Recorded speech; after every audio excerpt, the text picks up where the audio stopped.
Hello guys. मैं हूं प्रतीक और आप देख रहे हैं इन्वेस्टर मैनियक।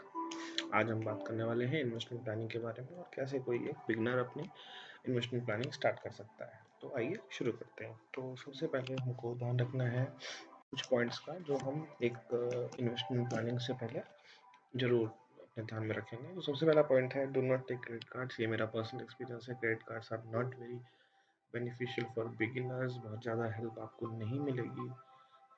कभी आपको ज़रूर अमेज़न, फ्लिपकार्ट या किसी भी ई-कॉमर्स साइट पे अगर आप जाएँगे तो आपको अट्रैक्टिव ऑफ़र्स ज़रूर दिखेंगे, इतना ऑफ या कुछ ऐसा है, बट आप उसको सैक्रिफ़ाइस कर सकते हैं बिकॉज़ क्रेडिट कार्ड्स आपको पुश करते हैं स्पेंड करने के लिए और हमारा मेन मोटिव ही इन्वेस्टमेंट है, तो हमको अपने एक्सपेंडिचर कम करना है और इन्वेस्टमेंट्स को बढ़ाना है। तो पहला सबसे इम्पोर्टेंट मेरे एक्सपीरियंस से मैं आपको बता सकता हूँ कि आपको क्रेडिट कार्ड्स की कोई ऐसी ख़ास ज़रूरत नहीं होती है और कोशिश करिए कि आप इसको अवॉइड करें। और क्रेडिट कार्ड्स बेसिकली ज़बरदस्ती आपको बेचा जाता है, उनका टारगेट होता है bank wants to give you कि हाँ, अगर हम देंगे तो डेफिनेटली आज नहीं तो कल वो ज़रूर कुछ ना कुछ उसको यूज़ करेंगे लोग।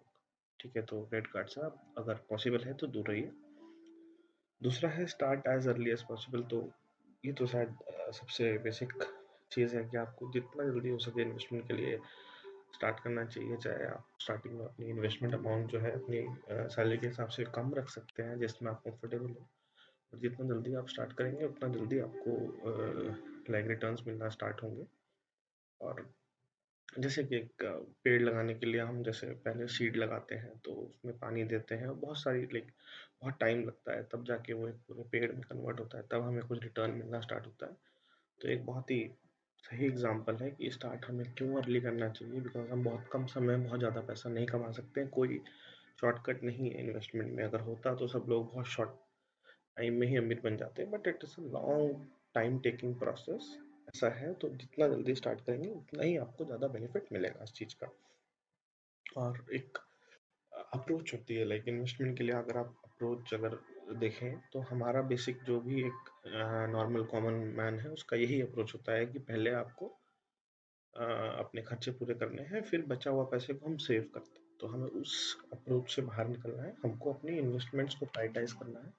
पहले इन्वेस्टमेंट करना है, फिर बचा हुआ पैसा जो हमारे पास बच जाता है उसको हमें खर्च करके अपनी बेसिक नीड्स को पूरा करना है। तो इसका मतलब ये नहीं है कि हम इन्वेस्टमेंट बहुत ज़्यादा कर देंगे कि हमारी सेविंग्स लाइक एक्सपेंडिचर के लिए पैसा नहीं बचे, लेकिन इस तरीके से करना है कि हमको बचा हुआ पैसा इन्वेस्ट नहीं करना है। उसके लिए स्पेसिफिक अमाउंट डेडिकेट करना है मंथली, हर मंथ या जैसे भी आप प्लान करते हैं, जिससे कि आप एक डिसिप्लिन के साथ इन्वेस्टमेंट कर सकें।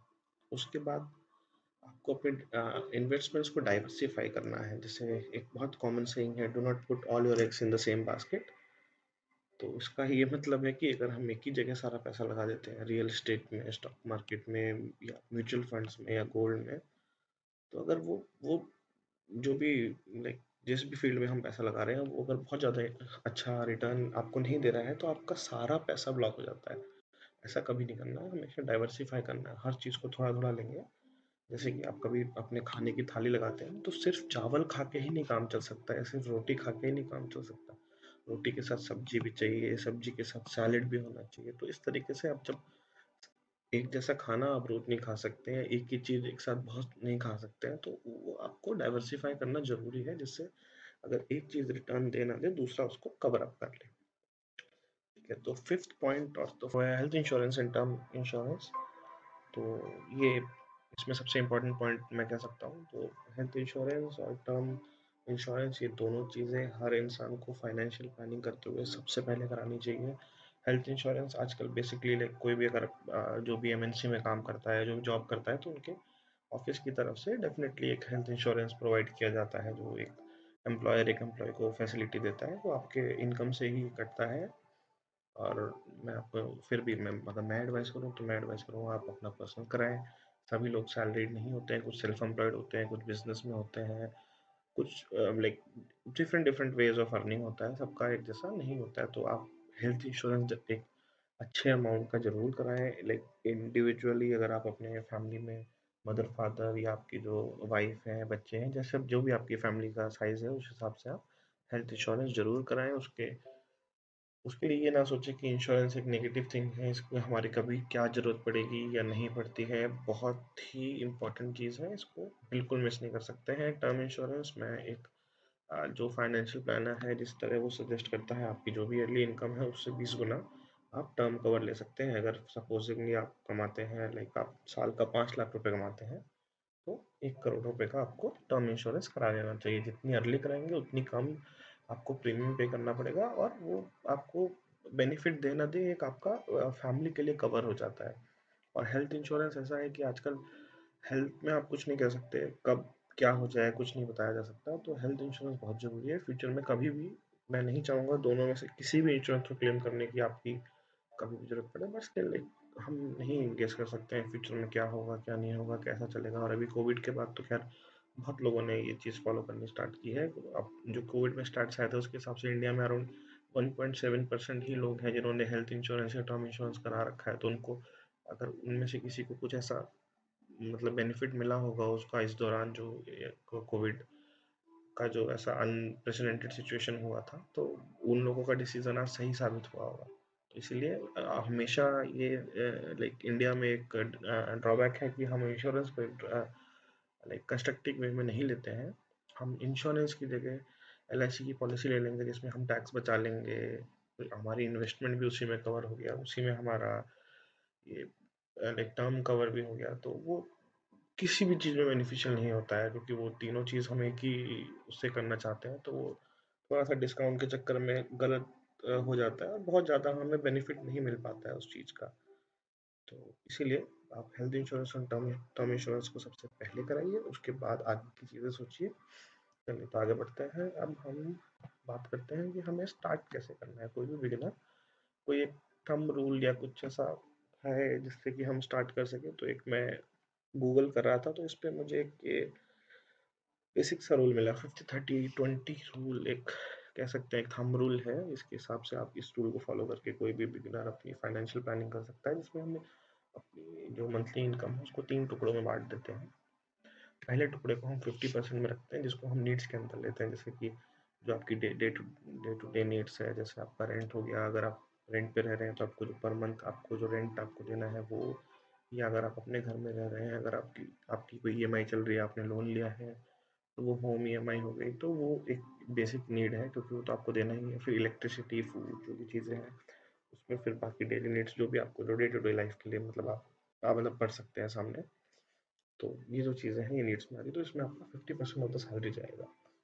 तो जो ये रूल है 50-30-20, इसके हिसाब से आप अपनी सैलरी का स्ट्रक्चर डिवाइड कर सकते हैं। जो भी आपकी नेट सैलरी है, 20,000 रुपये अगर फॉर एग्जांपल है, तो आप इसमें लाइक 10,000 रुपये आपकी नीड्स में हो जाना चाहिए, जो नीड्स को डेडिकेटेड जाना चाहिए। उसके बाद जो बचता है पैसा, उसमें 30% आपकी वांट्स में जाना चाहिए। तो वांट्स में क्या है, जो लाइक लोगों की बेसिकली अलग अलग शौक होते हैं। किसी को हॉबीज़ होती हैं, बहुत सारी चीज़ें हैं। जैसे किसी को महंगे मोबाइल का शौक है कि मेरे को आईफोन लेना है, या आईपैड लेना है, या कोई स्मार्ट वॉच लेनी है, या कोई एक्सपेंसिव इलेक्ट्रॉनिक्स आइटम। आजकल बहुत सारी चीज़ें हैं, स्पीकर हो गए या कुछ भी ब्रांडेड क्लोथ्स हो गए।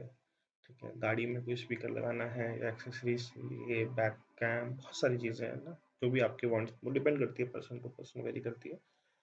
तो स्टार्टिंग के लिए ये जो 30% है ये थोड़ा वांट बड़ा है, बिकॉज आप जब अपनी नई लाइफ स्टार्ट करते हैं, अर्निंग लाइफ, तो आपकी यूथ में एक्सपेंडिचर ज़्यादा होता है। तो इसीलिए मैं 30%, काफ़ी लोग एग्री नहीं करेंगे, तो ये एक पर्सन टू पर्सन वेरी कर सकता है। ठीक है। और जैसे कुछ लोग ऐसे होते हैं उनको बुक्स रीडिंग करने का शौक होता है, ट्रैवलिंग का शौक होता है, तो उसमें भी जो एक्सपेंडिचर है उसको भी हम इसमें कवर करके चल रहे हैं। उसके बाद जो हमारा मेन इन्वेस्टमेंट का पार्ट आता है वो है 20% ऑफ योर इनकम। अगर आप 20,000 रुपये कमाते हैं तो 4,000 रुपये पर मंथ आप इन्वेस्टमेंट के लिए डेडिकेट कर रहे हैं।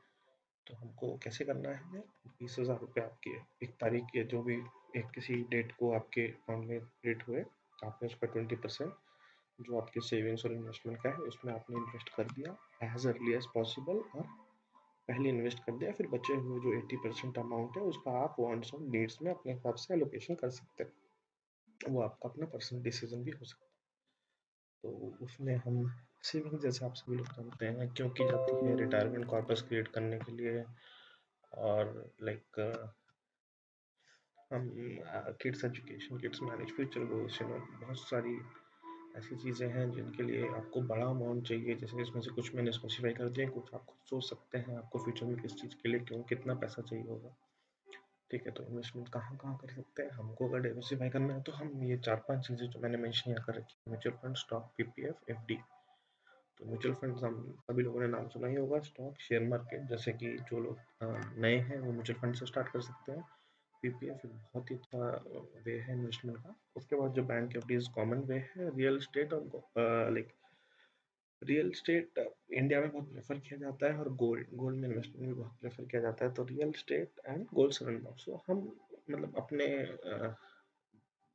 अपने नीड्स के हिसाब से अपने लाइक 20% जो इनकम हमारी आ रही है उसको अगर हम फॉलो करें तो इसमें से 3-4 चीज़ों में हम अलग अलग इन्वेस्ट करके एक डिसिप्लिन के साथ इन्वेस्टमेंट कर सकते हैं। उसके बाद सिर्फ हमारे पास एक ही चीज़ की ज़रूरत है, अगर हमने ये सब कर लिया, पेशेंस। तो ये नीचे एक कोट था, इंटरनेट पे मैं ऐसे ही सर्च कर रहा था तो मुझे मिला। आप ज़रूर इसको फॉलो कर सकते हैं। Secret of patience to do something else in the mean time. अब आपने इन्वेस्टमेंट कर दिया है, आपने बीज बो दिया है, अब उस पेड़ को ग्रो करने के लिए टाइम दीजिए और कोशिश करिए आप अपने सोर्स ऑफ इनकम कैसे बढ़ा सकते हैं और कैसे फाइनेंशियल स्टेबल हो सकते हैं और फाइनेंशियल इंडिपेंडेंस की तरफ कैसे बढ़ सकते हैं। तो ये थी मेरी कोशिश आपको बेसिक्स ऑफ फाइनेंशियल प्लानिंग बताने की। आपको कैसा लगा प्लीज़ कमेंट बॉक्स में बताइएगा, और अगर ये वीडियो पसंद आया तो इसको लाइक करिए और अपने फ्रेंड्स के साथ शेयर भी कर सकते हैं। Thank you so much.